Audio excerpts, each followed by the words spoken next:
Hola, yo soy Alba y bueno, me apunté al gimnasio por mi cuenta, hacía los ejercicios y la verdad es que no notaba nada. O sea, cuando Martín me hacía las pruebas me decía, tienes el músculo igual, y yo la verdad es que no lo entendía. Entonces decidí cogerle, bueno, apuntarme con él y nada, me hizo unas pruebas de fuerza, me hizo una rutina y la verdad es que lo noto, más que nada porque he bajado 2 tallas de pantalón y porque noto que tengo más,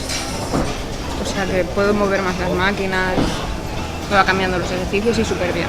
Veíamos que mes a mes no mejoraba, me pidió un poquito de ayuda y dijimos, bueno, vamos a hacer unas pruebas